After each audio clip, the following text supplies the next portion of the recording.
Hello everyone, आज हम बात करने वाले हैं monarch the legacy of monster series की। गाइस वीडियो काफी इंटरेस्टिंग होने वाली है, इसलिए वीडियो को एंड तक देखें और चैनल को सब्सक्राइब कर दें।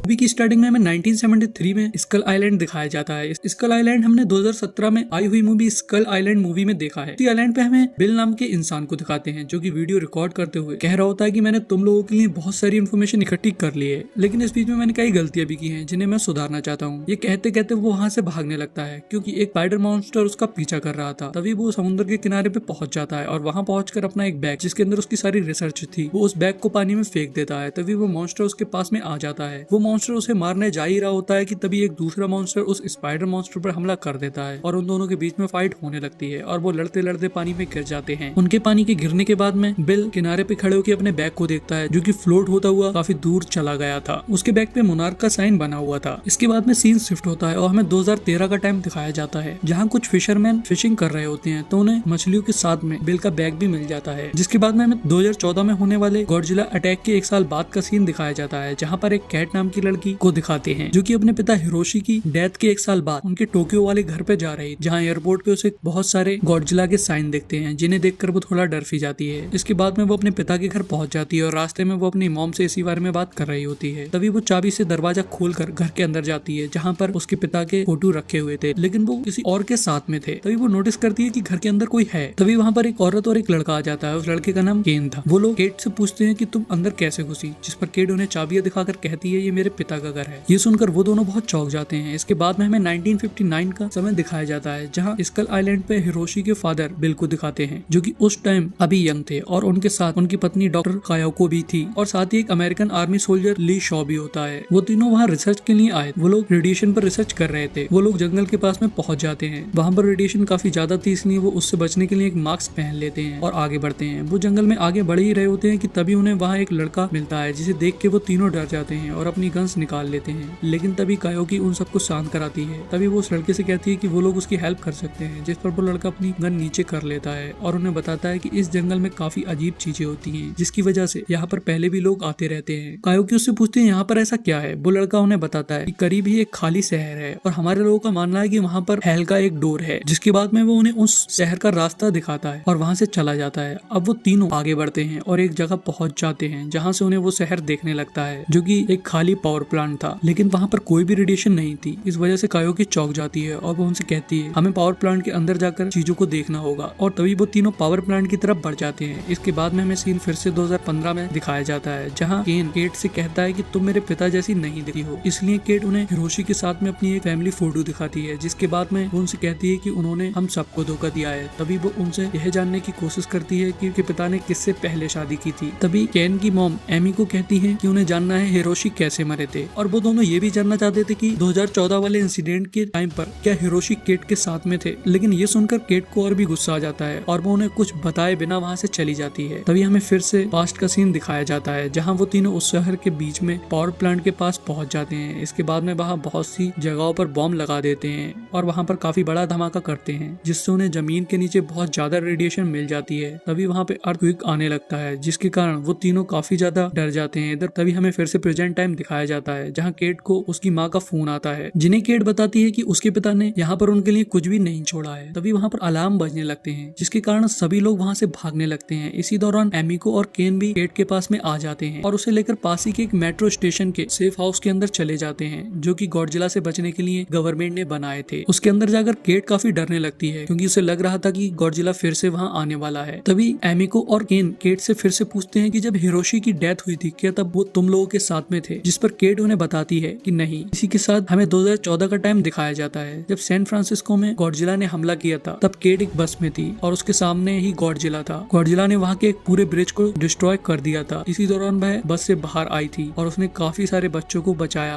और गॉडजिला को भी बहुत करीब से देखा था। तभी गॉडजिला के हाथ से एक पत्थर गिरने की वजह से उसकी बस नीचे गिर गई थी जिसमें काफी सारे बच्चे थे और वो सब के सब मर गए थे। वो सारी बातों को याद करके वो बहुत डर जाती है, लेकिन एमिको से संभालती है और काम डाउन कराती है। उधर 1959 में वो तीनों ब्लास्ट वाली जगह से नीचे चले जाते हैं। उन्हें एक जगह काफी सारे अंडे दिखाई देते हैं जो कि दूसरी दुनिया के किसी एनिमल के थे। तभी बिल उनसे कहता है हमें उन अंडों के डीएनए का सैंपल लेना होगा, लेकिन ली उनसे कहता है कि नीचे जाना खतरे से खाली नहीं है क्योंकि वहाँ पर वो एनिमल भी हो सकता है जिसके वो अंडे हैं। वो दोनों बात कर ही रहे होते हैं कि तभी कायोकी कहती है कि नीचे मैं जाऊंगी। बिल भी उसकी बात को मान जाता है, लेकिन ली उस पर भी गुस्सा करने लगता है, जिस पर कायोको उनसे कहती है कि वो 5 मिनट में ही वापस आ जाएगी। ये सुनकर ली भी मान जाता है, लेकिन वो भी उसके साथ नीचे जाने का फैसला करता है। इधर प्रेजेंट टाइम में सेफ्टी अलार्म बजता है, इसलिए सब लोग सेफ हाउस से बाहर आ जाते हैं, जहाँ एमी को केट को उनके घर आने के लिए इनवाइट करती है, लेकिन केट उनके साथ जाने से मना कर देती है। तभी कैन उससे कहता है कि हमारे पिता बहुत ही अजीब इंसान थे और उनके बहुत सारे सीक्रेट भी थे जिनके बारे में जानने के लिए ही शायद तुम यहाँ आई हो और इसके लिए हमें उनके ऑफिस में जाना चाहिए। केट भी इसके लिए मान जाती है, जिसके बाद में केन उसे लेकर अपने फादर के ऑफिस में जाता है, जहाँ वो इधर उधर देखने लगते हैं, लेकिन केट को वहाँ कोई भी काम चीज नजर नहीं आती है। तभी उसे वहाँ एक मैप दिखाई देता है जिसके पीछे उन्हें एक लॉकर मिलता है। केट उसमें अपनी और अपनी मदर की डेट ऑफ बर्थ डालती है, लेकिन वो लॉक नहीं खुलता है। जब वो उन चारों के बर्थ डेट को एक साथ मिलाकर डालती है तो वो खुल जाता है, जिसपे केट कहती है वो शायद हम चारों को एक बराबर ही चाहते थे। तभी उस लॉकर में से बिल का बैग मिलता है जिसमें बहुत सी हार्ड ड्राइव थी और उन पर मोनार्क का साइन बना हुआ था। तभी केट कहती है मैंने ये साइन 2014 में होने वाले हादसे के दौरान देखा था, जहाँ मोनार्क के बहुत सारे सोल्जर उस जगह पर सभी चीजों को रिकॉर्ड कर रहे थे। तभी वो केन से कहती है कि हमें जानना होगा हमारे पिता कौन। तो केन एक लड़की के बारे में बताता है जो कि उनकी हेल्प कर सकती थी, उसका नाम मे था। वो उसके पास में जाते हैं। मैं उन्हें बताती है कि ये ड्राइव तो 1970 की है। केन कहने लगता है कि तुम मेरा काम कर दो तो मैं तुम्हें इसके पैसे दूंगा। ये सुनकर वो बहुत गुस्सा हो जाती है क्योंकि वो केन की गर्लफ्रेंड थी और उनका अभी अभी ब्रेकअप हुआ था, इसलिए केन उसके पीछे उसे मनाने जाता है। लेकिन मैं उससे कहती है कि मैं तुम्हारे साथ कोई भी रिश्ता नहीं रखना चाहती हूँ क्योंकि तुम कभी भी बताए बगैर गायब हो जाते हो। लेकिन केन उसे अपने फादर के बारे में बताता है कि हम उनके बारे में जानना चाहते हैं, इसलिए हमें तुम्हारी हेल्प की जरूरत है। तभी मैं मान जाती है और फिर वो उनकी हार्ड ड्राइव को डिसाइफर करती है क्योंकि उनमें सब कुछ कोडेड था। मैं उन्हें जब ओपन करती है तो उनके सामने काफी ज्यादा डाटा आ जाता है। उन फाइल के ओपन होते ही मोनार्क के लोगों को उसके बारे में पता चल जाता है, इसलिए वो इस बारे में अपने साथी टिम को बताती है। टिम भी इस बात को देख के काफी ज्यादा परेशान हो जाता है। तभी वह लड़की टिम को बताती है कि उन फाइल को टोक्यो में ओपन किया गया है, जिस पर टिम उससे कहता है मैं इन्हें देख लूंगा। के बाद में वह अपने साथी दुआ को कॉल करता है और उससे हेल्प मांगता है। इधर टोक्यो में वह तीनों डाटा देख रहे होते हैं जिसमें उन्हें कुछ भी समझ नहीं आ रहा था क्योंकि वहाँ पर दुनिया भर के मॉन्स्टर का डेटा के साथ साथ बिगफुट भी नजर आता है। तभी उन्हें वही मैप दिखाया जाता है जो कि हिरोशी के ऑफिस में भी था और इसमें उन्हें मोनार्क कंपनी का नाम हर जगह दिखाई देता है, जिस पर केट कहती है कि 2014 में अटैक के दौरान मोनार्क कंपनी के लोग गॉडजिला की हर एक हरकत पर नजर रखे हुए थे और उसे लगता है कि मोनार्क पास इन सारी चीजों की काफी सारी जानकारी है। तभी केन कहता है कि शायद इसी वजह से 2014 में उनके पिता हिरोशी भी सैन फ्रांसिस्को में ही थे, जो कि वहीं मर गए थे। लेकिन केट उसे बताती है कि वो सैन फ्रांसिस्को में नहीं थे। तभी केट को याद आता है कि वो गॉडजिला के अटैक के बाद में अपने पिता से कांटेक्ट करने की कोशिश कर रही थी। इसी दौरान वो उससे मिले थे। उन्होंने केट को कहा था कि मैं यहाँ से जा रहा हूँ, लेकिन तुम्हें ये लेटर अपनी मॉम को देना होगा और उनके साथ यहाँ से जाना होगा। जिस पर केट कहती है कि मेरी माँ बीमार है और आप हमें इस हालत में छोड़ के जा रहे हैं। जिस पर उसके पिता उससे कहते हैं वो उन दोनों से बहुत प्यार करते हैं और वो कहते हैं कि अब तुम्हें ही अपनी माँ का ख्याल रखना होगा, और ये कहकर वो वहाँ से चले जाते हैं। जिसके बाद केट को काफी ज्यादा दुख हुआ था। तभी प्रेजेंट टाइम में वो बताती है कि उसके बाद में उन्हें अलास्का से फोन आया था और उन्हें उससे पता चला था कि उनके पिता का प्लेन तूफान में कहीं गायब हो गया है। ये सुनकर केन कहता है इसमें तो उनके पिता का कोई कसूर नहीं है। जिस पर केट कहती है उन्होंने जो भी किया है उससे मेरा या मेरी मॉम का कोई भी नाता नहीं है। तभी मेरे को उन फाइल में एक फोटो मिलता है जिनमें बहुत बड़े मॉन्स्टर के पंजे के निशान पे कोमिको खड़ी थी। जिस पर केट कहती है कि वो उसकी ग्रैंड मदर है, लेकिन उनकी फोटो इन फाइल में क्या कर रही है ये उसे समझ नहीं आ रहा है। इसी के साथ साथ सीन एक बार फिर से 1959 में शिफ्ट हो जाता है, जहाँ कायोके और ली उस जगह के नीचे जाते हैं। कायोके उन अंडों का डीएनए सैंपल लेने लगती है, लेकिन तभी वहाँ पे अर्थक्वेक आने लगता है, जिसकी वजह से ली कायोको को लेकर वहाँ से भागने लगता है। लेकिन तभी उन अंडों में से भी मॉन्स्टर निकलने लगते हैं और उनका पीछा करने लगते हैं। वो दोनों बहुत स्पीड से रस्सी से ऊपर चढ़ने की कोशिश करते हैं, लेकिन इस दौरान में वो मॉन्स्टर कायोको को पकड़ लेते हैं। तो ली उन पर गोलियां चलाने लगता है और बिल उसको खींचने की पूरी कोशिश करता है, पर फिर भी वो मॉन्स्टर कायोको को नीचे की तरफ खींच लेते हैं, जिसकी वजह से वो दोनों बहुत परेशान हो जाते हैं। और यहीं इसका फर्स्ट एपिसोड खत्म हो जाता है। सेकंड एपिसोड के स्टार्ट में हमें ऑफिसर ली को उसके ऑफिसर के साथ में दिखाते हैं। ये टाइम 1952 का था, यानी कि पिछले एपिसोड में दिखाए जाने वाले इंसिडेंट से 7 साल पहले का, जहाँ ली का ऑफिसर उससे पूछता है कि तुम इंजर्ड कैसे हो गए। जिस पर ली उन्हें बताता है हमारी टीम का एक ऑफिसर एक लड़की के साथ मिसबिहेव कर रहा था, इसलिए हमने उसकी बहुत पिटाई की। ये सुनकर इस पर ऑफिसर कहता है कि तुमने जो भी किया वो गलत था। जिसके बाद में वो उसे एक जापानी साइंटिस्ट की रक्षा करने के लिए मिशन देता है। ली उसका ऑर्डर मानते हुए वहाँ से चला जाता है, जिसके बाद में वो उस मिशन के लिए फिलीपीन आता है, जहाँ उसे कायोकी मिलती है। ली उससे कहता है कि मुझे तुम्हारी रक्षा करने का टास्क मिला है, जिसके बाद वो दोनों आगे बढ़ने लगते हैं। रास्ते में ली उससे पूछता है कि क्या तुम्हें यहाँ पे किसी न्यूक्लियर प्लांट को ढूंढ रही हो। कायोकी उससे कहती है कि हाँ, हमें यहाँ काफी सारे सिग्नल मिल रहे हैं जिन्हें हम ढूंढ रहे हैं। इसके बाद में 2015 की कहानी दिखाई जाती है, जहाँ केन अपने फादर के ऑफिस में आता है और इस दौरान वो काफी ज्यादा गुस्से में था, इसलिए वो सभी चीजें उठा के इधर उधर फेंकने लगता है। तभी उसे एक बॉक्स मिलता है जिसमें कुछ पेपर्स थे, जिनके ऊपर मोनार्क का साइन भी बना हुआ था। उन्हीं में से उसे ली के बारे में पता चलता है और उन पेपर से ली को यह भी पता चलता है कि ली की बटालियन को टोक्यो में ही शिफ्ट किया गया है। वहाँ पर उसे एक हार्ड डिस्क भी मिलती है जिसके ऊपर फिलीपीन में कुछ लिखा हुआ था। उधर 1952 में ली और कायोके एक जंगल में पहुंच जाते हैं जहाँ उन्हें रिसर्च करनी थी, लेकिन तभी कायोको को वहाँ किसी के होने का एहसास होता है और तभी उनके सामने बिल आ जाता है, इसलिए ली उसे गन पॉइंट पे ले लेता है। तभी बिल उन्हें बताता है कि वो एक अमेरिकन साइंटिस्ट है। ये सुनकर ली उसे छोड़ देता है, जिसके बाद में बिल उन्हें बताता है कि मैं यहाँ सच की तलाश में आया हूँ। दूसरी तरफ 2015 में केट वापस जाने के लिए एयरपोर्ट पर पहुंच जाती है, जहाँ उसे टिम मिलता है, जो कि उससे कहता है कि तुम्हें मोनार्क के बारे में जो भी इंफॉर्मेशन मिली है वो तुम्हें हमें दे देनी चाहिए। ये सुनकर वो वहाँ से आगे बढ़ने लगती है, जिस पर टिम उसे धमकाने की कोशिश करता है, अगर तुमने हमें इन्फॉर्मेशन नहीं दी तो तुम खतरे में आ सकती हो। ये सुनकर केट उसे वो इन्फॉर्मेशन देने के लिए तैयार हो जाती है, लेकिन फिर वो मौका देखकर उस पर मोबाइल फेंक कर मारकर वहाँ से भागने लगती है, पर तभी दुआ उसे पकड़ लेती है, जो कि टिम की साथी थी। वो दोनों केट को लेकर आगे बढ़ने लगते हैं। इस दौरान में टिम केट के मुंह पर कपड़ा डाल देता है, जिसके कारण वो काफी ज्यादा डर जाती है और कार में उथल पुथल मचाने लगती है, जिससे वो गाड़ी एक्सीडेंट हो जाती है और पलट जाती है, जिसके बाद वो वहाँ से भाग जाती है। दूसरी तरफ केन मे के पास आता है और उसे बताता है कि मुझे एक और हार्ड डिस्क मिली है। वो मे को उसे भी डिसाइफर करने के लिए कहता है, लेकिन मे उसे कहती है मैं भी बिजी हूँ, इसलिए तुम बाद में आना। जिसके बाद वो दरवाजा बंद कर देती है और अंदर आके मोनार्क की सभी सीक्रेट फाइल का पता लगाने लगती है। इधर केट पुलिस स्टेशन आकर उन किडनैपर्स के बारे में बताती है और तभी उसे याद आता है कि उसका सामान एयरपोर्ट पर ही रह गया। ये सुनकर ऑफिसर उससे कहते हैं कि तुम्हें कम ड्रिंकिंग करनी चाहिए थी, ये तो अक्सर टूरिस्ट के साथ में होता रहता है। लेकिन केट उससे कहती है कि मैंने ऐसा कुछ भी नहीं किया है, जिस पर ऑफिसर उसे कहते हैं तो फिर तुम्हें अमेरिकन एम्बेसी से बात करनी चाहिए। इसलिए केट वहाँ से चली जाती है। दूसरी तरफ केन घर आ जाता है,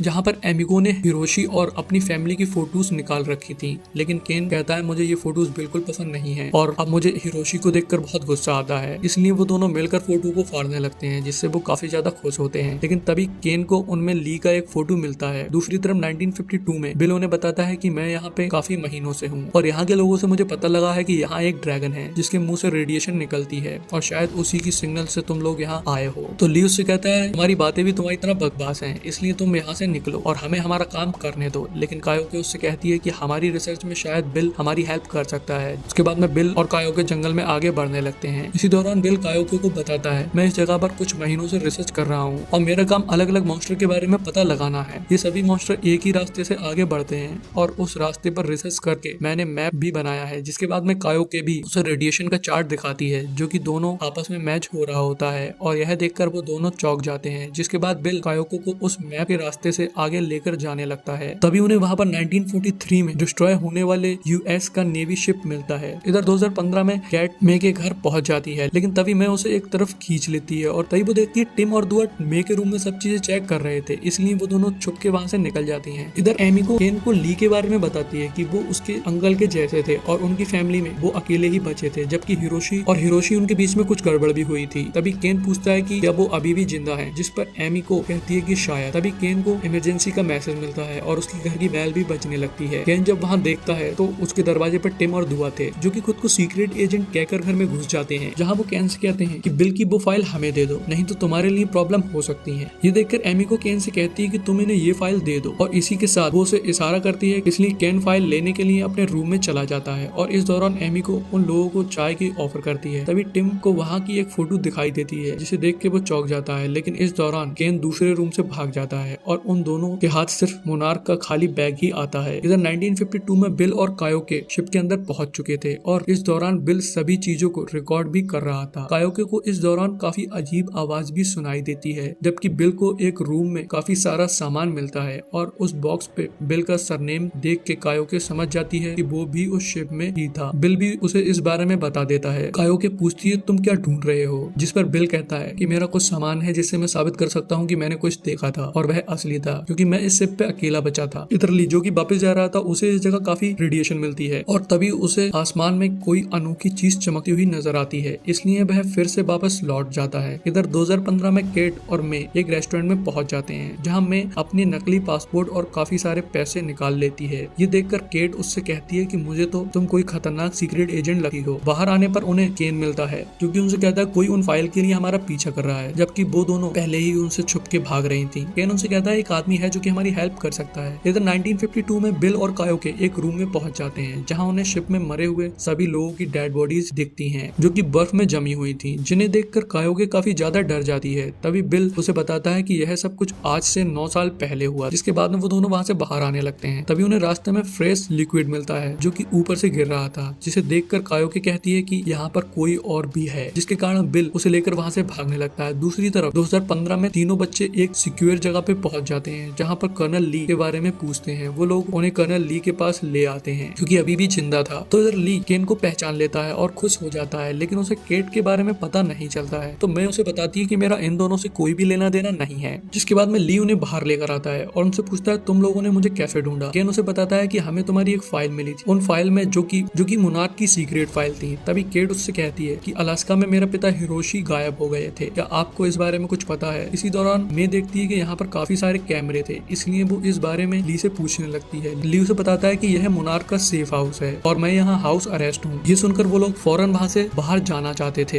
लेकिन ली उनसे कहता है कि मुनार्क ने अब तुम्हें ट्रैक कर लिया है, इसलिए वह तब तक तुम्हारा पीछा नहीं छोड़े जब तक तुमसे वो फाइल हासिल कर ना ले। इससे अच्छा है कि हम लोग मिलकर तुम्हारे डैड को अलास्का में ढूंढने जाएं। जिसके बाद वो अपनी ट्रैकिंग डिवाइस को काट देता है और उनसे कहता है कि अब हमारे पास सिर्फ 1 मिनट है। इधर 1952 में बिल और कायोके पर एक मॉन्स्टर अटैक कर देता है, जिसकी वजह से बिल एक जगह पे फंस जाता है। कायोके उसे बचाने की कोशिश करती है और इस दौरान वहाँ ली भी पहुंच जाता है, जो कि कायोको के साथ मिलके बिल को बचा लेता है। तो उसके बाद में वो तीनों जल्दी से बाहर आ जाते हैं और इससे पहले कि वो शिप उन पर गिरता वो टाइम पे वहाँ से बच के निकल जाते हैं। लेकिन तभी उस शिप में से एक मॉन्स्टर बाहर निकलता है, जो कि उन तीनों पर अटैक कर देता है, लेकिन वो लोग उसके अटैक से बच जाते हैं। वो मॉन्स्टर आगे बढ़ने लगा। वो लोग उस मॉन्स्टर को देख के काफी हैरान हो जाते हैं। इसी के साथ सेकंड एपिसोड यहीं खत्म हो जाता है। सो गाइस नेक्स्ट पार्ट देखने के लिए चैनल को सब्सक्राइब कर लें।